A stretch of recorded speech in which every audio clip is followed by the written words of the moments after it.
Hello, class. Happy Sunday. I hope you all are doing well. You have your midterm finished. I will be grading them tomorrow, so you get your grade back. I'm sure you did very well. I would appreciate some feedback on the midterm. Did you think it was too hard? Was it too in-depth? Did it mislead you? I'd like some feedback on it because I'm not really sold on it, but it would help me for future classes if you would give me information on it. So what I want to talk about this week is where we are. We are doing chapters 7 and 8, and we're going to be talking about negotiation, argumentation, and they're calling it exercising ethical influence. So one of the key things it talks about here is, in addition to argumentation, is the reliance on faulty evidence or faulty reasoning.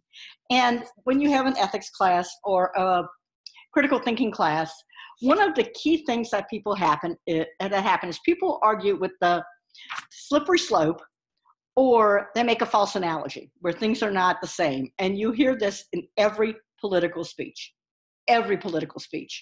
all of these, a hasty generalization, a false cause, begging the question, or they will attack the person instead of the argument. That's ad hominem.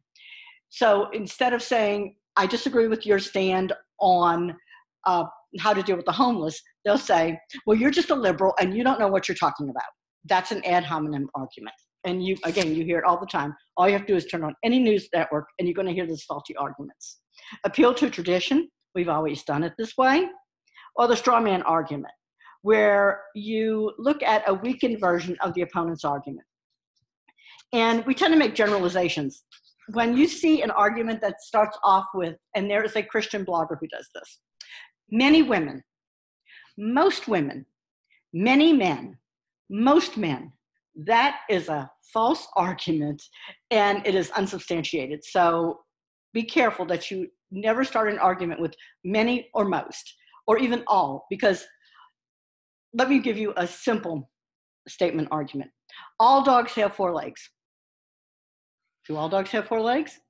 Not necessarily, because there are dogs who are born with a birth defect, or they could have had their leg amputated. So not all dogs have 4 legs. And not all terriers are dogs, but all dogs are not terriers. So that's how the arguments work. Sorry, there's a little blip there. I had to deal with my Jack Russell Terrier who was on my leg looking for food. If the bowl's empty, he's mad. And that's his argument. The bowl must always be full. Anyway, so it's a little bit of humor there. So reciprocation. So looking at, and another thing it talks about here is on page 230, it talks about liking. When we allow our personal feelings for someone to influence our judgment of their opinion on an argument. There are personalities who, if I don't like you, I'm not going to support your position, or I'm not going to listen to you. If I like you, I'm more apt to support you and your position or whatever issue you're discussing, even though it may be the same issue. Don't like. So I hope that made sense. In the next chapter, we're going to talk about normative leadership theories. And the one that two that I really want to focus on. First is transformational leadership by James McGregor Burns. He came out with this theory in 1978. And if you look at any of the great business leaders today, let's talk about like Tony Hsieh at Zappos, Jeff Bezos, Steve Jobs, Mother Teresa. These were transformational leaders. These are people who had a vision and encouraged people to follow them through that vision. The second one is servant leadership. And we're going to look more closely at this. Servant leadership is based in the Western Christian tradition of Jesus, but it's also into the Chinese philosophers and some of the other Eastern religion philosophers, like Buddha and the Dalai Lama. They also believe in servant leadership. So talking about stewardship and obligation and how we are responsible to others, that we are here to serve, not to be served. Contrast that with a leader like Louis XIV. Louis XIV dons himself as the Sun King because he believed the earth rotated around him as the King of France. He was nowhere a servant leader, and if you crossed him, you were gone. Many of the monarchs throughout history, that is the way they operated. They operated in You are here to serve me. I am the state. I am the king. I am the queen. I am in charge. And that is what Christ dealt with, and the Apostle Paul and the other apostles during that time. They were dealing with Caesar and the other Roman rulers who believed they were there to be served.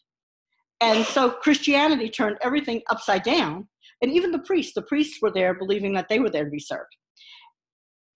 Turned it upside down to where the poorest among us were to be served, where the richest were to serve others. Those who had the most were to serve others. So servant leadership is an important concept that we're talking about here. They talk about some of the other theories, but those are the two I really want to focus on during this class, because I think that they cover a lot of territory, and they are the most current theories that are being taught to business leaders today. So really important. So you guys have discussion questions this week, and we will work through chapters 7 and 8. If you have any questions, I'm going to be interacting with you on the discussion board. I hope you have a wonderful week. I hope you're doing well, and you've had a wonderful weekend, and you guys take care. I hope you guys, I'm not sure how much rain y'all got from Dorian. I hope you didn't get much at all. I know Orlando had some rain, but I'm not sure how much you guys got. But take care, work hard, work well, stay faithful, stay truthful, and let me know, send me a message and let me know how your sports teams are doing, and what's going on there. Because I'm interested in you as people too, besides being just a student, I'm interested in you as people. So you guys take care, and I'll be talking with you. Bye.